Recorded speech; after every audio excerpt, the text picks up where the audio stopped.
wabarakatuh. Waalaikumsalam warahmatullahi wabarakatuh. Alhamdulillahi rabbil alamin. Wassalatu wassalamu ala asrafil anbiya'i wal mursalin sayyidina wa maulana Muhammadin wa ala alihi wa sahbihi ajma'in. Amma ba'd. Alhamdulillahi rabbil alamin. Puji syukur kepada Allah.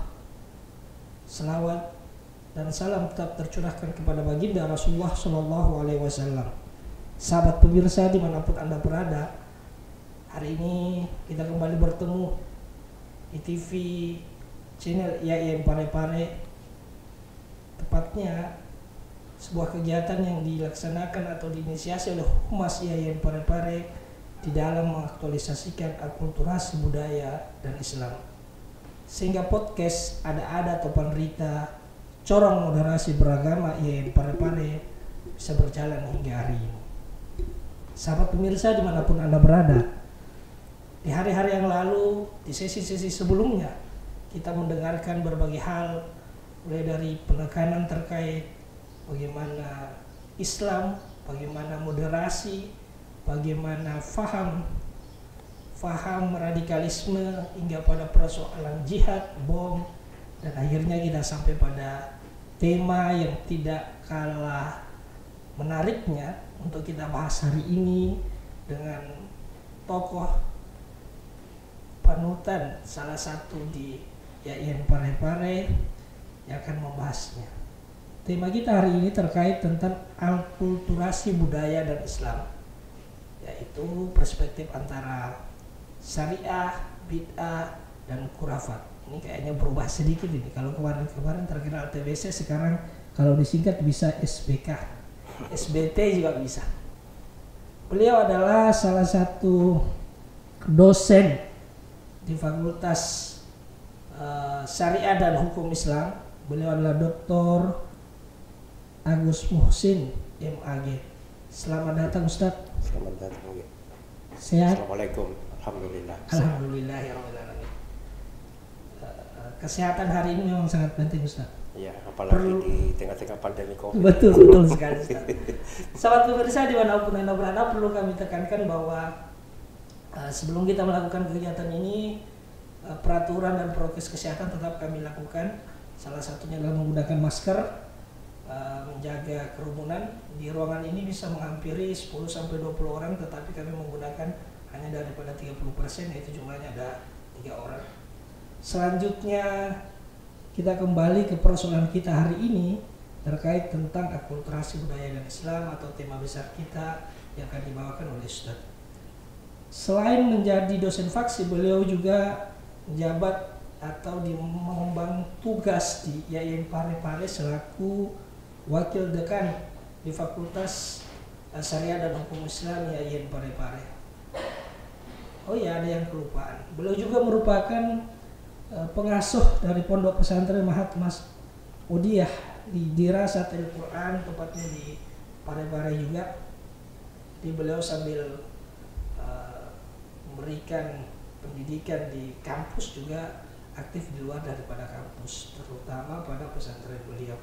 Semoga jalan yang ditempuh beliau diberkahi Allah Subhanahu wa taala dan diberikan kemudahan di dalam memberikan ilmu pengetahuan bahkan membangun pesantren beliau. Amin. Di dalam jenjang pendidikan, Ustadz menjalani karir mulai dari strata 1 di IAIN Alauddin Makassar, tepatnya pada prodi Ahwal Sasiah atau Hukum Keluarga Islam. Di S2 atau strata 2 beliau pun diselesaikan di Institut Agama Islam Negeri Alauddin Makassar yang pada saat itu masih berstatus IAIN, dengan prodi yang sama, HKI, konsentrasi yang sama, dan di strata 3 pun masih sama. Beliau menyelesaikan di UIN Alauddin Makassar yang sudah berubah nama dari IAIN menjadi UIN, dengan prodi dan konsentrasi yang sama, yaitu Hukum Keluarga Islam. Lebih tepatnya, dan mari kita mendengarkan penyampaian beliau, tanggapan dan bahkan informasi untuk kita semua terkait tentang tema hari ini. Kepada Ustadz, dengan ini kami silakan. Assalamualaikum warahmatullahi wabarakatuh. Waalaikumsalam warahmatullahi wabarakatuh. Alhamdulillah wa syukrulillah wassalatu wassalamu ala rasulillah Sayyidina Muhammadin wa ala alihi wa ashabihi wa man wala. Para pemirsa, alhamdulillah pada kesempatan yang berberkah ini kita berada dalam salah satu majelis ilmu. Meskipun bincang-bincangnya sederhana, tapi saya kira bisa memberikan pencerahan buat kita semua, insya Allah. Dan ini sangat bernilai ibadah di sisi Allah Subhanahu wa Ta'ala, karena kita duduk bersama untuk melakukan pengkajian dalam persoalan-persoalan keagamaan.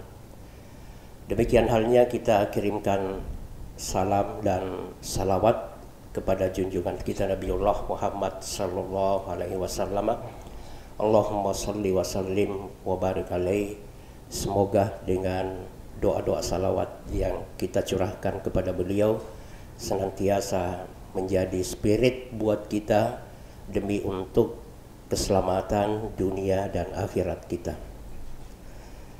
Alhamdulillah pada kesempatan ini saya mendapat kepercayaan untuk sedikit berbicara tentang persoalan akulturasi budaya dan Islam. Nah, terminologi ini sebenarnya cukup menarik karena pada dasarnya akulturasi itu adalah, kalau dalam bahasa sederhananya, karena saya tadi sudah disebutkan bahwa background keilmuan saya itu adalah hukum keluarga Islam, maka tidak apa-apa saya meminjam sedikit istilah perkawinan. Jadi perkawinan unsur-unsur budaya dengan budaya-budaya yang ada di dalam Islam.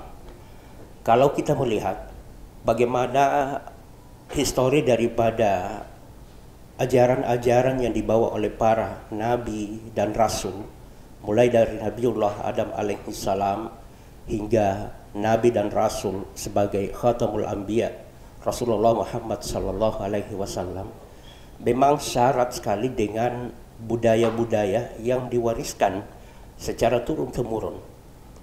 Salah satu contoh yang bisa kita ambil di sini adalah sebuah bangunan yang menjadi warisan dari para nabi dan rasul, yang modelnya cukup sederhana, modelnya berbentuk kubus segi empat yang ramai kita kunjungi, yang disebut sebagai Ka'bah atau Baitullah.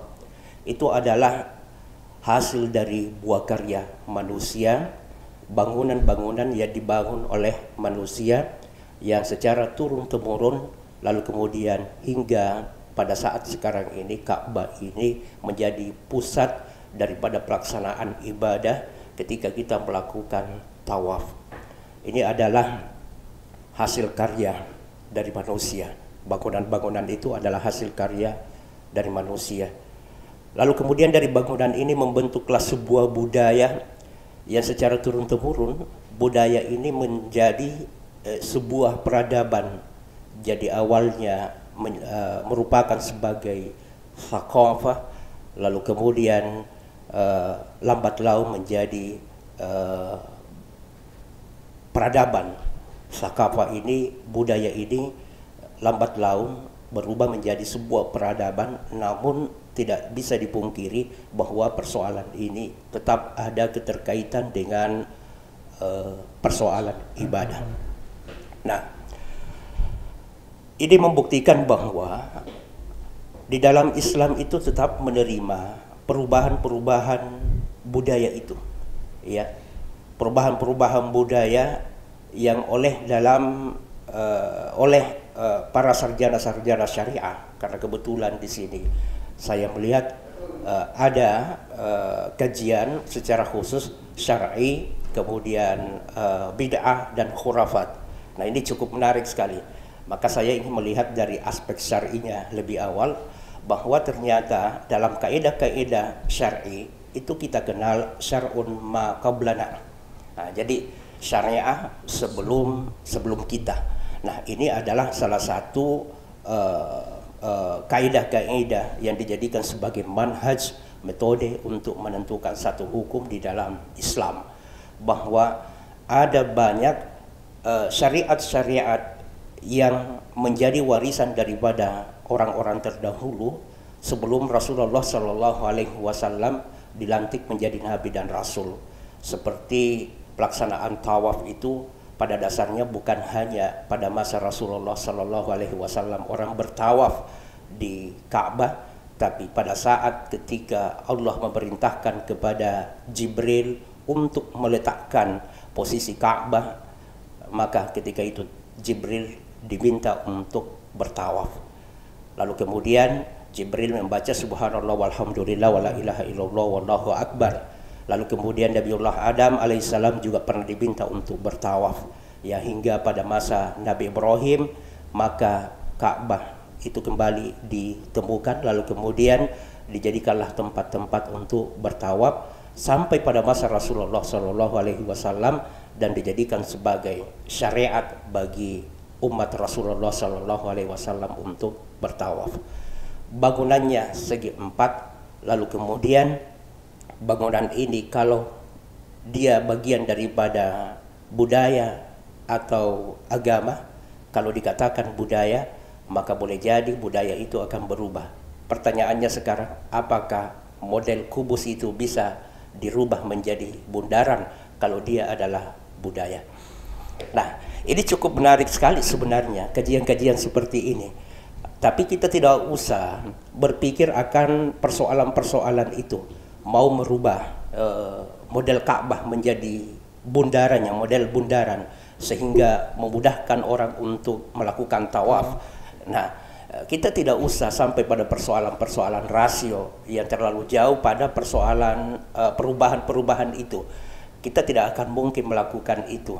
Tapi cukuplah kita melihat perubahan-perubahan yang mana dalam hal ini nantinya terkait dengan persoalan-persoalan yang bisa mendatangkan mudarat dan yang bisa mendatangkan manfaat dan mencegah yang namanya kemudaratan sesuai dengan asas dasar yang dikembangkan oleh para ulama fikih yang mengatakan bahwa prinsip dasar daripada syariah itu adalah darul mafasid muqaddamun ala jalbil masalih, menolak segala sesuatu yang mendatangkan kerusakan, kemudaratan didahulukan muqaddamun ala jalbil masalih, atas segala sesuatu yang bisa memberikan manfaat.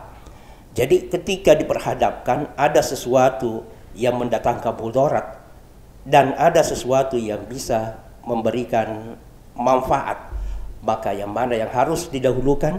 Maka yang didahulukan itu adalah yang memberikan manfaat, muqaddamun. Nah, kaidah-kaidah dasar ini banyak melahirkan kaidah-kaidah di dalam kajian fikih dan usul fikih, terutama dalam hal ini para teman-teman yang melakukan pengkajian dalam ilmu-ilmu kesyariahan itu cukup memahami persoalan-persoalan ini. Maka persoalan akulturasi budaya dan Islam, kaidah ini kadang-kadang memang kita gunakan. Nah, saya sedikit menarik terhadap persoalan budaya karena kebetulan kita di Sulawesi Selatan ini pada umumnya, lalu kemudian untuk masyarakat Aja Tampareng, Kota Parepare, dalam hal ini syarat dengan budaya-budaya Bugis. Nah, budaya-budaya Bugis ini cukup kaya. Bahkan kalau kita mau melakukan pengkajian di beberapa perpustakaan, ya, seperti informasi yang kita dengar di perpustakaan di Belanda itu banyak sekali catatan-catatan yang terkait dengan budaya-budaya yang ada di Sulawesi, budaya-budaya Bugis Makassar. Nah, pada suatu ketika saya berpikir ya terkait dengan masalah budaya ini. Dulu santer-santernya karena tadi sudah disebutkan masalah TBC, ya. Lalu kemudian tiba-tiba secara akademik melakukan pengkajian, maka ada istilah yang baru ini ya, karena TBC itu kadang-kadang biasa disandarkan kepada salah satu organisasi, maka sekarang ini untuk merubah terma itu sepertinya ada singkatan baru ini yang disebutkan tadi ya, untuk melakukan sepertinya kita ini ada simbol tersendiri, dan saya kira ini cukup menarik sekali. Nah, persoalan yang cukup menarik ya dari budaya kita dulu ketika ini terkait dengan masalah akikah ini, saya sederhanakan contohnya. Masalah akikah dulu ketika ada anak yang lahir, maka budaya-budaya animisme dinamisme sebelum masuknya Islam, orang-orang tua kita itu kadang-kadang membacakan elong-kelong ya istilahnya. Dia itu seperti nyanyian, syair Bugis ya, lalu kemudian bernuansa spiritual, lalu kemudian memohon doa-doa keselamatan ya buat anak yang baru lahir. Nah, lalu kemudian yang disiapkan itu ya salah satu misalnya yang disiapkan di daerah Bugis itu adalah ayam satu pasang, lalu kemudian disiapkan juga pohon kelapa. Satu anak biasanya dipersiapkan 40 pohon kelapa. Lalu kemudian dibuatkan lawasoji. Lawasojinya ini biasanya lawasoji itu dibuat dalam bentuk es ya, anyaman bambu yang modelnya itu bentuknya adalah bentuk sa ya, sa. Jadi seperti itu. Bahkan di situ ada biasanya tempurung kelapa yang dimodel seperti tengkorak manusia, ada matanya, ada mulutnya, ada apanya, lalu kemudian dibakarkan lilin. Nah, kita akui itu adalah tradisi-tradisi yang menjadi warisan daripada leluhur kita, yang kita memang sudah mengakui bahwa leluhur kita itu adalah animisme dinamisme. Lalu kemudian kedatangan Islam dengan ajaran-ajaran yang dalam hal ini ajaran tauhid sebagai ajaran dasar yang dibawa oleh para penyebar-penyebar Islam ke wilayah Nusantara ini. Lalu mereka itu melakukan model-model dakwah, bukan berarti mereka mau menghilangkan itu, tapi berupaya supaya unsur-unsur budaya ini tidak dihilangkan, lalu kemudian dituangkanlah unsur-unsur budaya Islam di dalamnya. Nah, inilah kira-kira yang dimaksud dengan akulturasi budaya dan agama. Sederhananya seperti itu. Nah, lalu kemudian secara historis masuklah gelombang-gelombang perubahan yang melakukan reformasi, gerakan-gerakan pembaharuan yang berusaha untuk menghapus itu, karena secara total mengatakan bahwa itu terkait dengan persoalan-persoalan bid'ah dan khurafat. Ya, persoalan bid'ah dan khurafat termasuk melakukan pengada-adaan dalam persoalan keagamaan, lalu kemudian adanya keyakinan di luar daripada keyakinan pentauhidan kepada Allah Subhanahu wa taala. Maka untuk menghindari itu, mereka gerakan-gerakan pembaharu ini melakukan pendekatan dengan menggunakan manhaj. Jadi tidak bisa juga kita persalahkan bahwa mereka itu sebenarnya juga menggunakan manhaj. Manhajnya itu cukup sederhana, adalah sadduz zara'i, ya, menolak segala sesuatu yang bisa mendatangkan kemudaratan. Artinya langkah-langkah preventif itu dilakukan, ya, supaya tidak terjadi praktik-praktik musyrik, tidak terbangun praktik-praktik musyrik, maka lebih baik kita hilangkan saja itu, kita hapus saja budaya-budaya itu. Nah, jadi ada yang sifatnya secara kooperatif dan ada yang sifatnya secara konfrontatif, ya. Di satu sisi mau menghapus, lalu kemudian di sisi lain ada yang bersifat kooperatif. Oke, tidak apa-apa kita melakukan asimilasi atau akulturasi budaya, ya, kita akulturasi budaya, ya, tidak apa-apa kita melakukan akulturasi perkawinan antara dua unsur budaya ini, lalu kemudian nantinya ada nilai-nilai yang tersendiri nanti yang bisa memberikan manfaat lah dari budaya-budaya itu. Namun secara turun-temurun kita melihat perkembangannya, ternyata betul perjuangan untuk menghilangkan ini untuk masyarakat Bugis perlahan-lahan berhasil, ya. Saya anggap cukup berhasil karena 40 pohon kelapa itu sudah hilang. Sudah hilang. Nah, tapi saya kadang-kadang berpikir, ya, betapa bijaknya para ulama-ulama kita dulu ya, secara kooperatif menerima itu, lalu kemudian kidung-kidung yang dibacakan dirubah dengan syair-syair Barzanji, ya, dengan lagu-lagu yang hampir menyerupai dialek daripada orang-orang Bugis misalnya. Ya, kalau orang Bugis itu sepertinya dialek-dialek dan nada-nadanya itu seperti membaca Sinrili atau Kecapi, maka kadang-kadang Barzanji itu dibaca dengan gaya dan nada, ya, nada seperti penekanan-penekanan pada Sinrili dan Kecapi itu. Betapa hebatnya ini, ada perpaduan, ya, perpaduan budaya, ya. Lalu kemudian perpaduan ini perlahan dipertahankan, ya.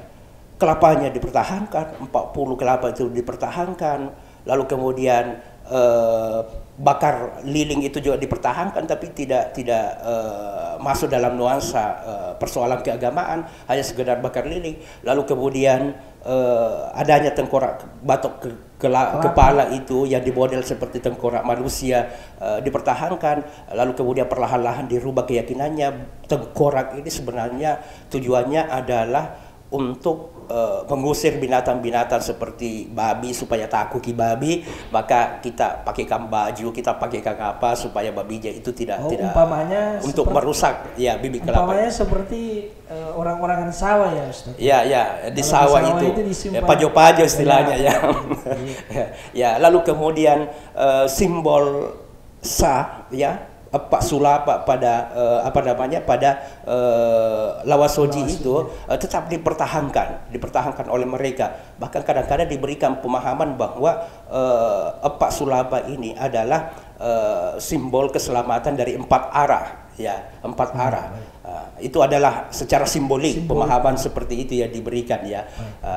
Nah, yang cukup menarik, saya persingkat karena mungkin nanti kita akan ada dialog-dialog, ya, yang cukup menarik bagi saya, setelah para pembaharu itu yang mengklaim dirinya sebagai pembaharu lalu kemudian melakukan perubahan, ternyata 40 pohon kelapa ini hilang. Nah, kondisi geologis yang kita hadapi sekarang ini, terjadinya pemanasan global, salah satu penyebabnya itu adalah karena kurangnya pohon. Kurangnya pohon. Coba bayangkan, Pak. Ya, coba bayangkan. Kalau satu anak memiliki 40 pohon. Memiliki 40 pohon, itu luar biasa. Betapa bijaknya ulama-ulama kita ini, bahwa ternyata itu adalah gerakan-gerakan penghijauan yang dilakukan oleh para ulama-ulama kita dengan mempertahankan budaya-budaya itu. Jadi budaya yang diwariskan oleh para nenek moyang kita, para leluhur kita, menanam pohon kelapa 40, lalu kemudian dipertahankan oleh oleh para penyiar-penyiar agama kita yang masuk di Bugis ini, di wilayah Sulawesi ini. Lalu kemudian 40 kelapa ini dipertahankan, tanam pohon kelapa. Di samping tadi itu adalah dari tingkat kebutuhan oksigen kita, ya, atas dasar pertimbangan itu untuk menghindari pemanasan global. Kalaupun misalnya di sisi lain dari aspek ekonominya, itu sudah luar biasa dari aspek ekonominya. Dulu itu kalau orang mengatakan banyak anak banyak rezeki, wajar, karena satu anak itu sudah bisa membawa kelapa 4 biji pulang. Ya, karena adanya pohon kelapanya 40 pohon misalnya. Ya, ini cukup menarik sekali dari aspek nilai ekonomisnya itu, banyak anak banyak rezeki karena sudah memiliki 40 pohon kelapa, ya. Lalu kemudian sekarang orang mengeluh banyak anak, ya, banyak susah katanya. Bagaimana tidak banyak susah, ya? karena lahan dan lapangan lahan sudah dan habis. lapangan sudah habis. Nah, dulu itu kalau memang lahannya tidak ada, biasanya kan diarahkan. Ada keluarganya yang memiliki lahan, oke, tanam di sana. Nanti kalau sudah berbuah, tetap diklaim bahwa kelapanya si anu, meskipun tanahnya si anu. Jadi yang memiliki tanah bebas untuk mengambil buahnya, lalu kemudian yang menanam juga disisakan untuk. Jadi ini bagaimana aspek-aspek kekeluargaan, ya, unsur-unsur kekeluargaan yang terbangun dalam budaya itu pasti erat sekali, masih erat sekali. Nah, sekarang ini nilai-nilai ini hampir hilang ya, hampir hilang. Ya, baik. Saya kira pengantar yang sangat luar biasa dan memberikan landasan yang sangat berharga buat kita di hari ini, terutama penekanan pada kata akulturasi dan budaya Islam. Bagaimana Ustadz tadi mengawali dengan bagaimana masuk di wilayah sejarah budaya itu sendiri pada perspektif sebelum malahan ada Rasulullah SAW ya. Yang kemudian masuk pada wilayah eksistensi budaya itu sendiri, terkhusus di wilayah Sulawesi Selatan. Awali pertanyaan Ustadz, kalau tadi kan sudah membahas terkait tentang bagaimana zaman Rasul dan hingga masuk di Indonesia, terkhusus di Sulawesi Selatan. Sebagai pengantar dan pertanyaan awal, berarti kalau kita mau tidak terjebak ini, Ustaz, antara syariah, bid'ah dan khurafat dengan perspektif di era sekarang, khususnya kalau kita tarik ke lebih real di zaman Rasulullah, memang adakah batasan tersendiri terkait tentang persoalan budaya ini, Ustaz?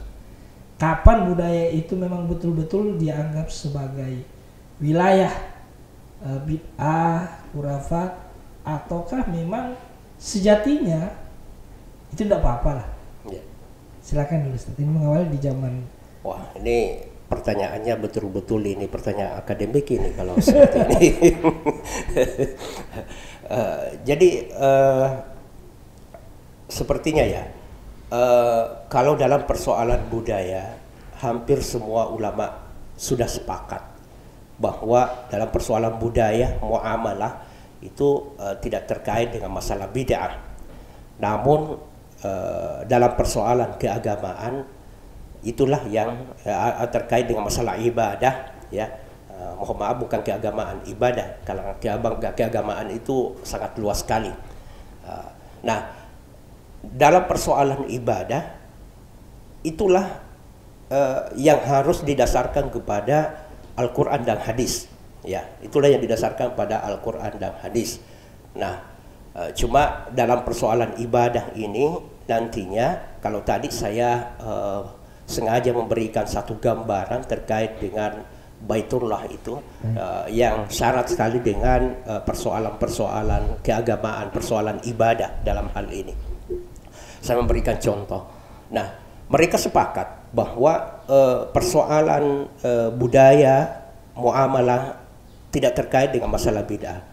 Kalau Nabi dulu naik unta, lalu kemudian sekarang naik mobil, tidak ada masalah, karena itu terkait dengan masalah muamalah, terkait dengan masalah budaya dan hadarah, peradaban, ya.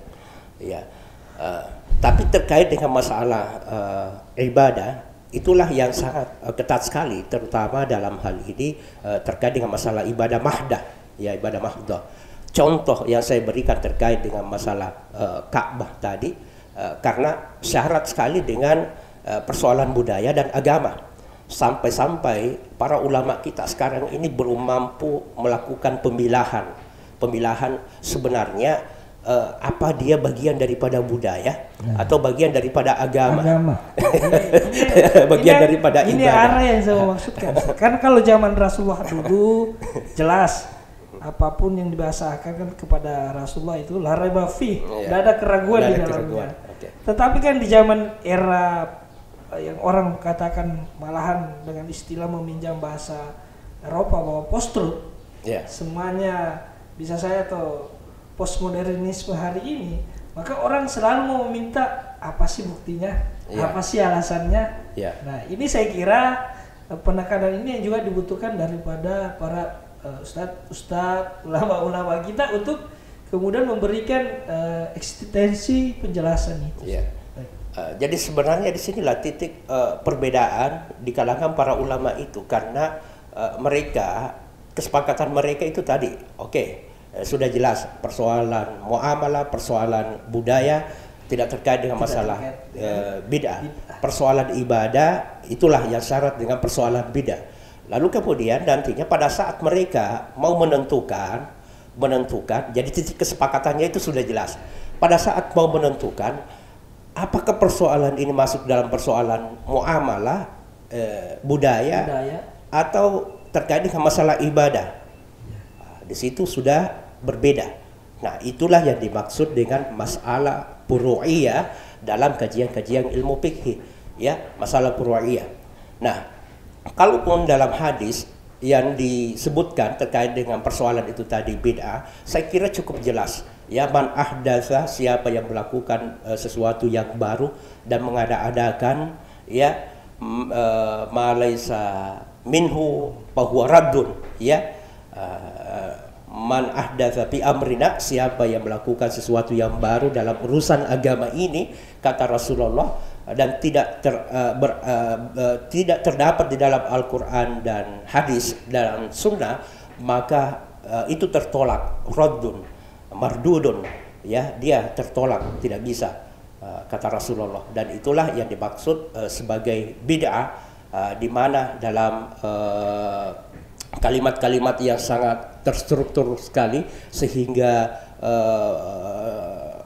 muncul satu kesimpulan di dalam hadis bahwa wa kullu bid'atin dalalah, bahwa segala sesuatu yang baru itu yang bid'ah itu dalalah, semuanya sesat, dan semua yang sesat itu wa kullu dalalatin pinnari, yang sesat itu tempatnya di neraka.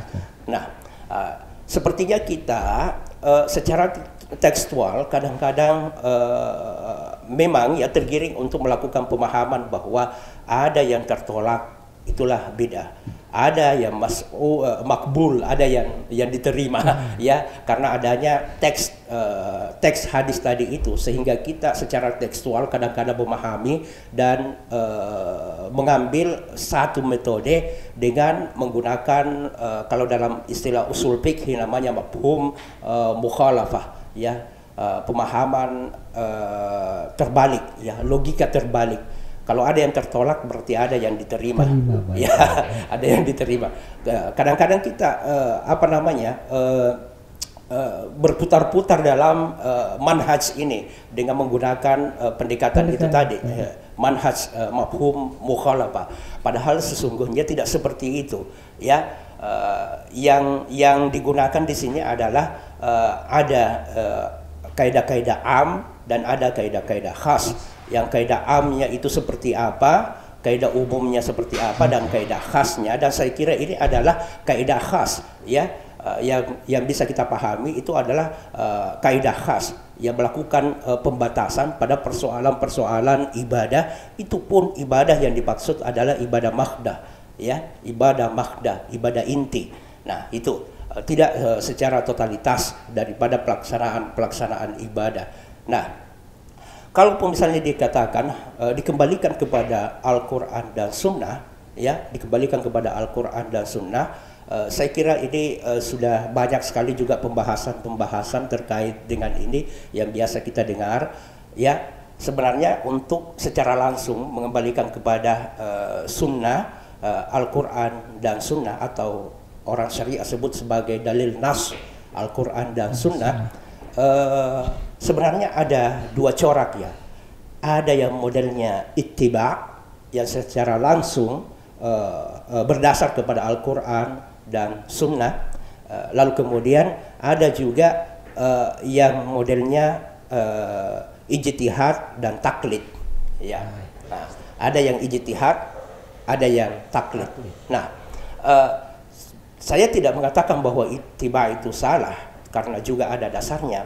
Namun dalam hal ini saya kira ittiba langsung berdasar kepada Al-Quran dan Sunnah, itu juga adalah kendala terbesar ya sebagai orang syariah, untuk memahami teks-teks nas, dalil-dalil nas yang tertuang di dalam Al-Quran dan hadis. Butuh beberapa pendekatan-pendekatan ya, manhaj untuk memahami dalil-dalil itu ya.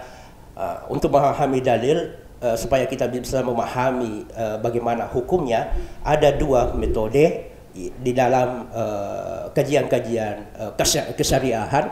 Yang pertama ada namanya kaidah al-istinbatiyah ya, ada kaidah fiqhiyah, ada kaidah al-istinbatiyah, lalu kemudian al-istinbatiyah ada juga yang menambahkan satu kaidah usuliyah. Tapi pada dasarnya kaidah istinbatiyah itu juga adalah kaidah usuliyah. Kaidah usuliyah terangkum dalam kaidah istinbatiyah. Kaidah istinbatiyah inilah yang melahirkan kaidah-kaidah seperti amar, nahi, mujmal, mufassar, mubayyan, zahir, mustarak dan lain-lain sebagainya ya, berdasarkan makna teksnya ya, makna teksnya. Lalu kemudian secara konteks nantinya melahirkanlah metode-metode ijtihad. Metode ijtihad seperti mulai daripada ijma, qiyas ya, maslahah mursalah, saduz zara. Nah, cuma sekarang ini sepertinya mereka lebih cenderung kepada kaidah-kaidah ijtihad itu ya. Sekarang kajian-kajian kita termasuk ketika saya mempelajari skripsi dari para mahasiswa kita di syariah, lebih cenderung kepada kaidah-kaidah ijtihadi itu ya, dengan menggunakan masalah mursalah yang paling umum. Bahkan saya kadang-kadang berpikir betapa miskinnya kajian itu kalau hanya mengandalkan ya kaidah-kaidah maslahah saja ya, mengandalkan satu kaidah maslahah. Sepertinya kita meninggalkan kaidah-kaidah istinbatiyah yang menjadi yang menjadi kaidah dasar dari pengembangan kajian usul fikih ya, kajian usul fikih dan filsafat hukum Islam. Nah itu sebenarnya dua-duanya ini tidak bisa ditinggalkan antara itu tadi kaidah istinbat dengan kaidah-kaidah ijtihad itu ya, tidak bisa ditinggalkan. Karena di satu sisi menuntut kita untuk melakukan pengkajian dan pemahaman terhadap teks yang ada, karena terus terang bagaimanapun juga Islam itu adalah agama teks ya, karena sumber hukumnya adalah teks Al-Quran dan hadis ya. Saya kira pertanyaan yang mengawali tadi serat dan kebutuhannya sudah terpenuhi, Ustaz, terkait tentang bagaimana kita mengawalinya kepada wilayah penjelasan Ustadz terkait tentang ada mekanisme pendekatan yang tetap harus dilakukan di dalam menentukan hukum itu. Jadi di tengah-tengah masyarakat ada pelajaran yang paling berharga bahwa apapun judulnya, artinya dalam hal ini apapun budayanya, selama itu masih budaya, ulama sudah sepakat bahwa itu tidak perlu dipersoalkan dalam wilayah muamalah ataupun praktek ya Ustaz, praktek di tengah-tengah masyarakat.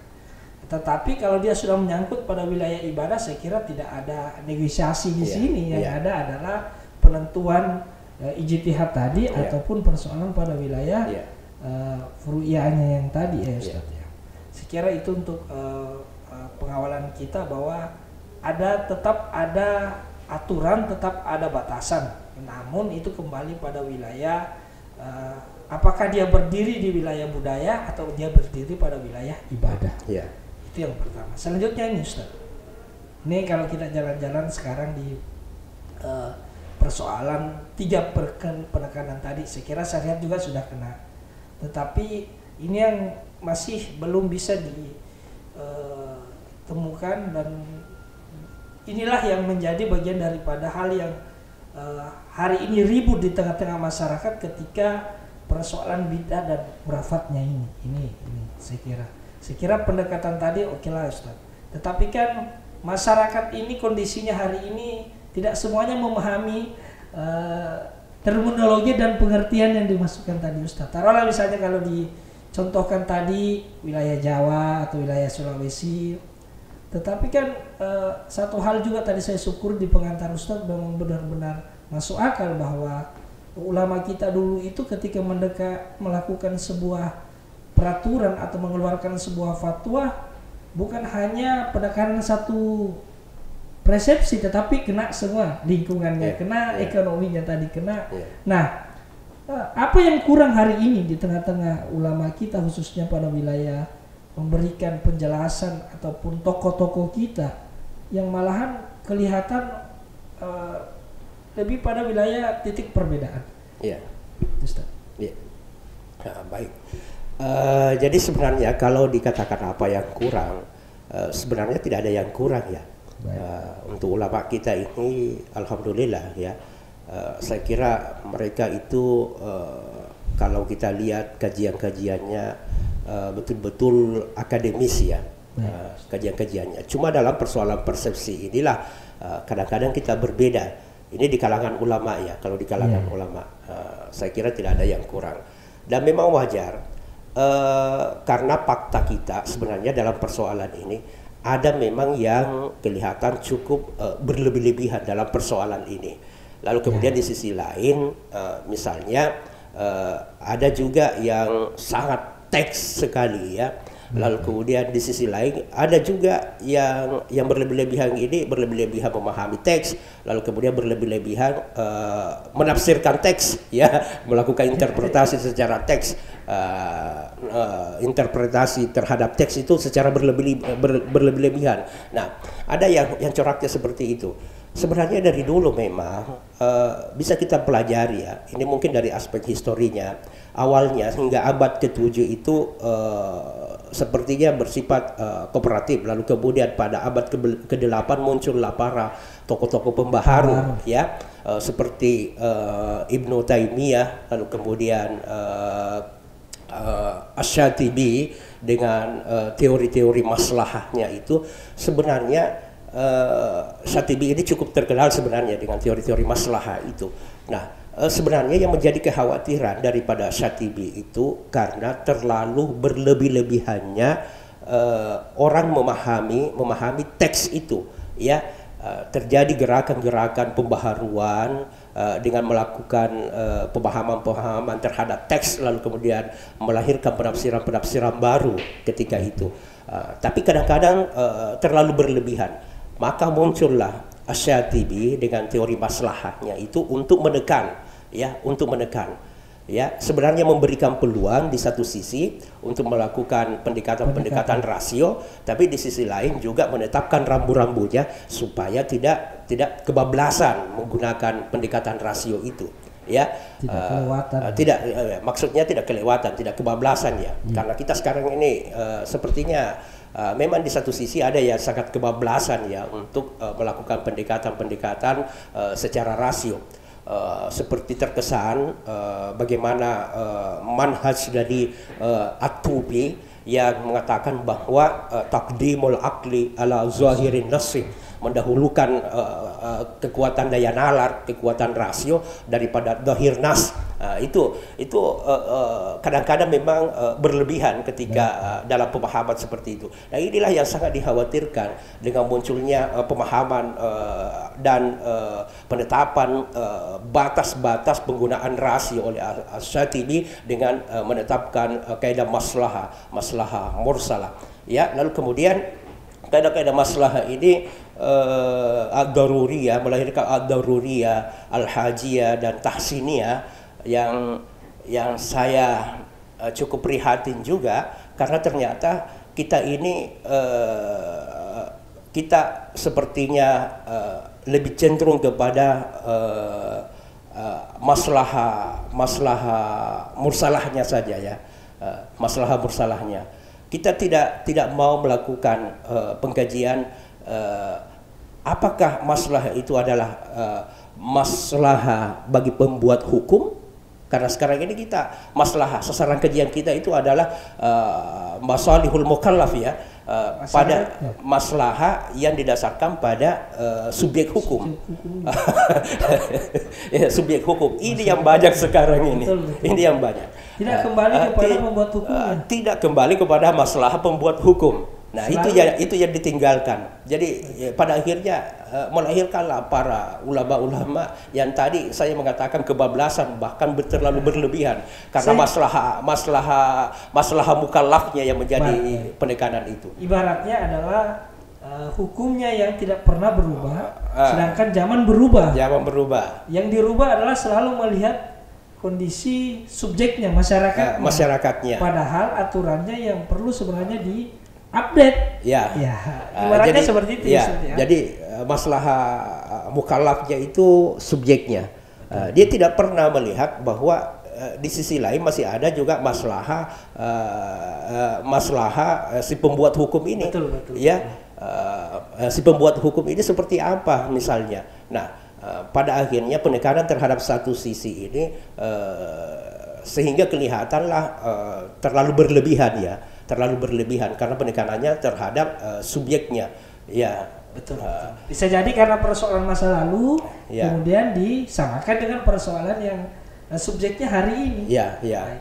Jadi di situ sebenarnya ketimpangan yang terjadi, padahal Syatibi itu menetapkan itu dan secara akademis terus terang yang selalu menjadi penekanan itu adalah masalihul mukallaf, itu yang menjadi penekanan. Saya kira pertanyaan kedua ini pun sudah sangat jelas, Ustaz, terkait dengan bagaimana hal yang harus kami lakukan di tengah-tengah masyarakat hari ini kalau melihat para ulama dalam hal ini ataupun tokoh-tokoh ataupun ada orang yang mengatakan pada wilayah akulturasi budaya ini tidak cocok. Bisa jadi karena aturannya memang seperti itu, ataukah memang perlu ada pemahaman lebih luas di dalam menentukan hukum bahwa budaya dan bidah di antara khurafat ini maupun syariat ini dijatuhkan pada wilayah dia bisa dilakukan atau tidak. Nah, selanjutnya Ustaz, kalau dia menyeberang, kalau kita melihat belajar tentang persoalan Islam sendiri di Indonesia, masuk karena memang dalam wilayah akulturasi budaya itu tidak lepas dengan budaya-budaya dari luar. Tetapi taruhlah kalau kita melihat perkembangan Islam misalnya di tanah Sulawesi yang dikenal 3 tokoh, Dato' Ribandang, dan Dato' Sulaiman dan Dato' Ditiro. Kalau kita tarik misalnya di wilayah Jawa yang memang tidak bisa juga lepas daripada epicentrum di Indonesia bahwa dikenal Wali Songonya. Bagaimana kemudian misalnya kalau Sekaten, Kebumen yang dilakukan mereka juga hampir dengan kisah dan cerita yang dibahasakan tadi oleh Ustadz terkait tentang bagaimana orang-orang Sulawesi melakukan misalnya Isra Miraj, Maulidan, kemudian akikan yang mencampur adukan antara budaya dengan Islam.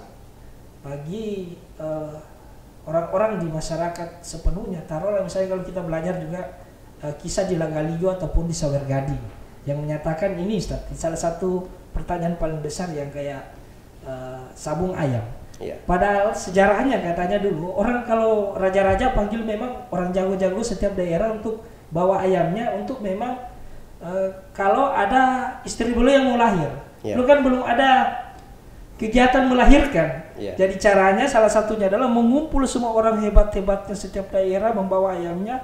Ya memang mereka adakan perkelahian ayam itu, tetapi tujuan mereka biar si istri yang ingin melahirkan kan kalau dengar suara beliau bisa terangsang untuk mengeluarkan anaknya dari rahimnya. Nah, ini pergeseran hari ini yang kemudian berubah memaknai bahwa sabung ayam itu hanya pada wilayah persoalan orang sabung, orang alakan judi. Nah ini yang saya masukkan tadi Ustaz. Kalau dia sudah masuk di wilayah budaya dan kemudian misalnya tadi sudah dijelaskan bahwa memang tetap ada batasan bahwa tidak boleh juga terlalu berlebih-lebihan menggunakan rasio memberikan penjelasan, tetapi bagaimana sendiri misalnya kalau kita masuk di perspektif akulturasi budaya dan Islam yang Ustadz pahami di tengah-tengah masyarakat hari ini, khususnya di Sulawesi Selatan, apakah masih dianggap sebagai sebuah akulturasi budaya yang layak untuk kita pertahankan utamanya di kehidupan Islam, ataukah memang harus ada perubahan? Silakan Ustadz. Ya, saya kira kita kembalikan saja ke terma ya, akulturasi itu ya. Ada perkawinan antar unsur-unsur budaya ya, perkawinan, lalu kemudian saya dari akibat perkawinan ini sekedar meminjam istilah simbiosis ya. Model simbiosis itu ada 3 ya, simbiosis mutualisme, terjadi perkawinan lalu kemudian sama-sama menguntungkan. Ya, menguntungkan itu mutualisme ya. Lalu kemudian yang kedua paratisme.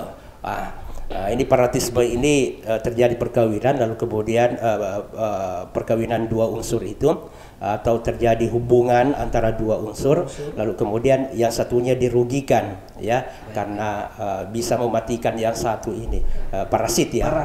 Ya, paratisme.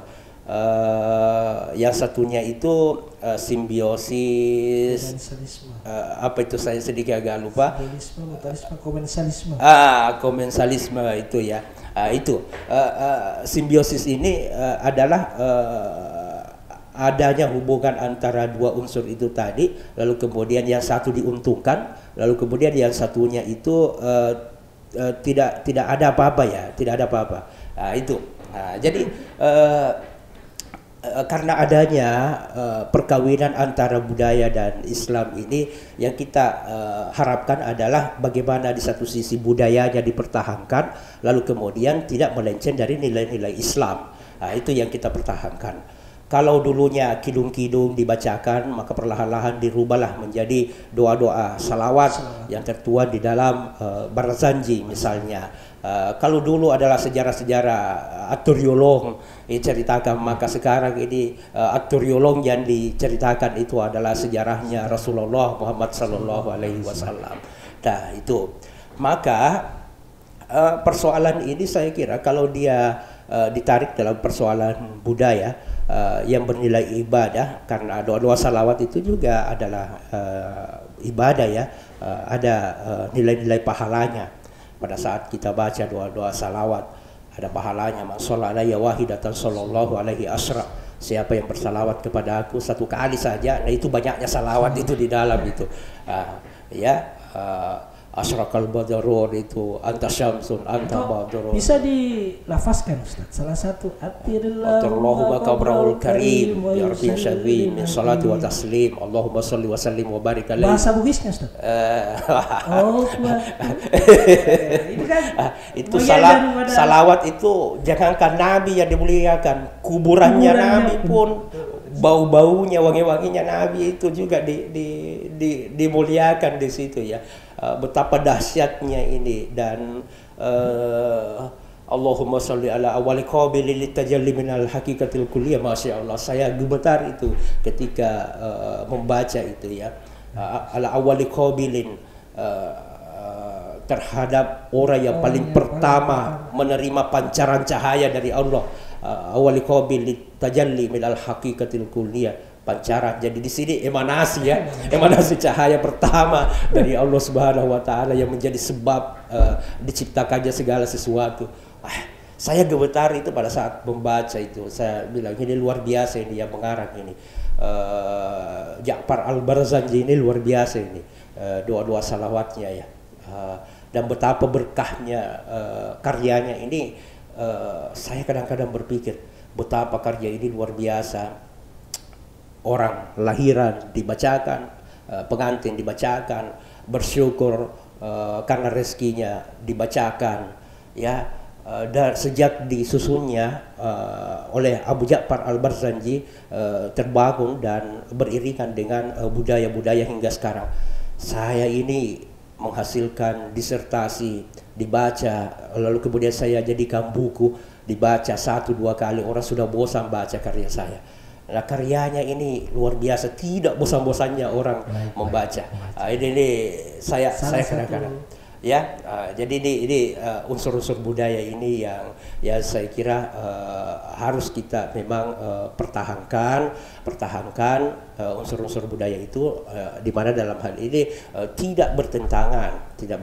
Jadi yang kita harapkan adalah mutualisme, ya, budayanya tetap eksis, lalu kemudian di sisi lain nilai-nilai Islamnya juga tetap ada. Tidak saling bertentangan. Baik, saya kira saya tadi ingin mendengar sebenarnya Ustaz, bagaimana sih kelong-kelong itu, syair-syairnya sedikit saja ataupun saya sempat mengutip bahasa Barsanji itu, karena kita dulu kalau di kampung-kampung sangat senang, apalagi kalau sudah berdiri Ustaz. Iya. Kalau bagian berdirinya semua lompat itu, karena punya rumah keliling tawaf. Iya. Jadi baik, sebagai bagian terakhir kita, saya kira kita masih sangat ingin berlama-lama Ustaz, namun karena batasan waktu, saya kira di tempat yang lain, bukan hanya dalam kegiatan ada Topan Rita ini, kita masih bisa mendengar ilmu ataupun berbagi informasi hal-hal seputaran baik tema kita ataupun di luar tema ini. Itu harapan kami Ustaz. Saya kira pertanyaan terakhir kita, dan nanti kami akan meminta arahan Ustaz untuk kemudian menyimpulkan terkait tentang materi kita hari ini.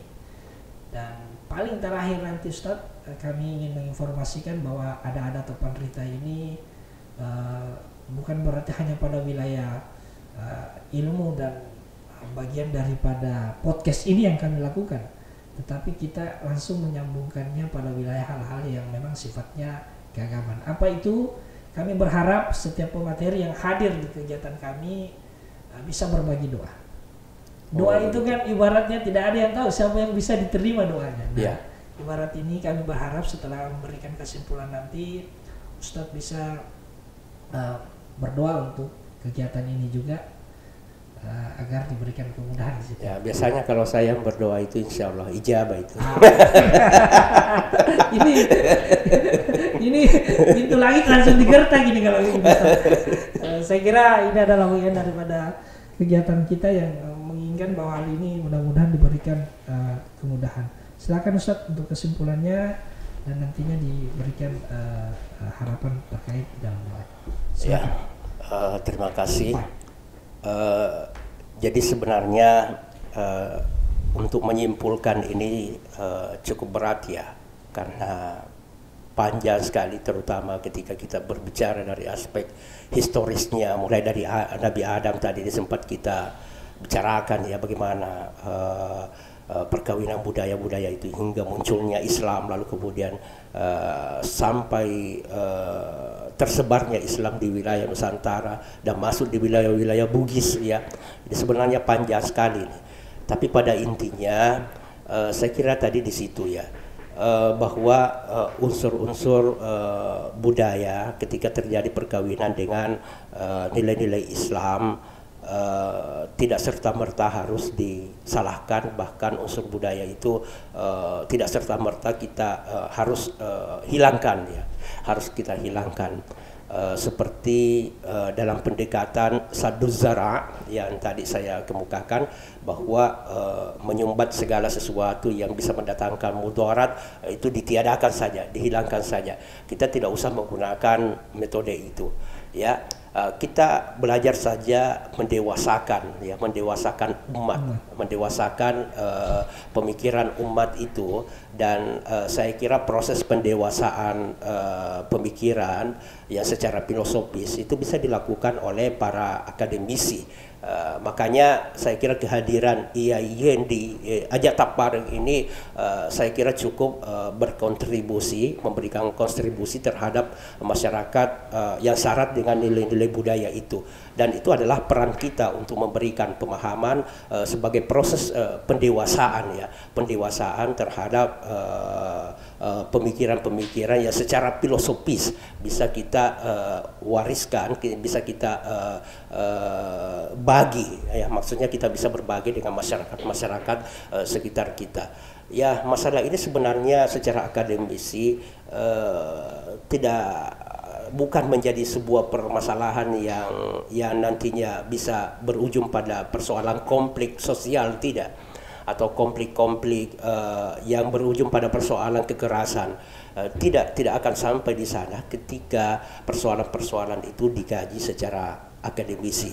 Nah, terutama dalam hal ini cobalah kita melihat pendekatan syar'i yang banyak digunakan oleh para fuqaha kita. Ulamanya itu tidak pernah baku parangi gara-gara perbedaan paham, tidak ya. Mereka itu duduk bersama melakukan pengkajian, lalu kemudian mengajukan beberapa pendekatan yang digunakan, pada akhirnya membangun sebuah kesepakatan ya dari para ulama-ulama itu untuk umat ya, untuk umat. Nah itu sepertinya kita di IAIN Parepare ini alhamdulillah tujuan kita sesungguhnya mengarah ke sana. Bagaimana IAIN Parepare ini hadir lalu kemudian memberikan kedamaian, memberikan solusi terhadap problematika umat yang ada khususnya di wilayah Hajat Pareng ini. Saya kira itulah ya sebuah kesimpulan, kalaupun dikatakan sebagai sebuah kesimpulan sekaligus menjadi sebuah anjuran buat kita. Mudah-mudahan menjadi paradigma bagi kita semua untuk memahami persoalan-persoalan keagamaan yang kita hadapi sekarang ini. Baik, tadi saya diminta untuk membacakan doa. Insya Allah doanya ini sangat sederhana, tapi di dalam doa-doa ini kita memohon kepada Allah Subhanahu wa taala kiranya kita diberikan keselamatan oleh Allah Subhanahu wa taala dari berbagai macam bala bencana, dan juga memohon kepada Allah supaya Allah mengijabah doa-doa kita ketika kita memiliki hajat-hajat kepada Allah Subhanahu wa taala.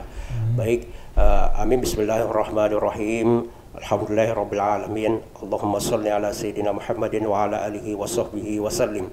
اللهم قنا شر الأسواء ولا تجعلنا محلا للبلواء اللهم ائتنا أمل الرجاء وفوق الأمل يا هو يا هو يا هو يا من بفضله لفضله نسألك العجل إلهي الإجابة يا من أجاب نوحا في قومه ويا من نصر إبراهيم على أعدائه ويا من رد يوسف إلى يعقوب ويا من كشف الضر عن أيوب ويا من كشف الضر عن أيوب ويا من كشف الضر عن أيوب ويا من أجاب دعوة زكريا ويا من قبل تسبيح يونس بن متى نسألك بأسرار هذه الدعوات المستجابات أن تتقبل ما به دعوناك وأن تؤتي ما سألناك أنجز لنا وعدك الذي وعدته لعبادك المؤمنين لا إله إلا أنت سبحانك إنا كنا من الظالمين وصلى الله على سيدنا محمد وعلى آله وصحبه وسلم والحمد لله رب العالمين بسر الفاتحة.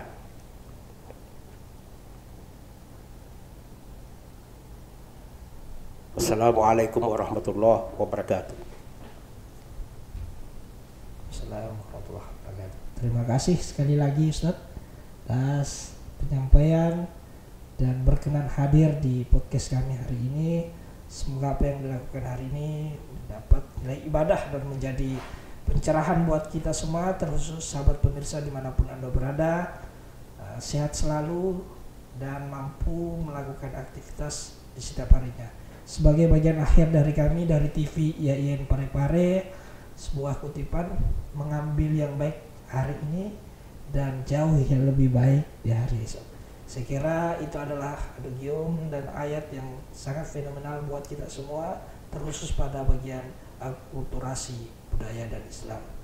Akhirul kalam, madabi wa kadana makiada ampena, Wallahu muwaffiq ila aqwamit thariq. Assalamualaikum warahmatullahi wabarakatuh.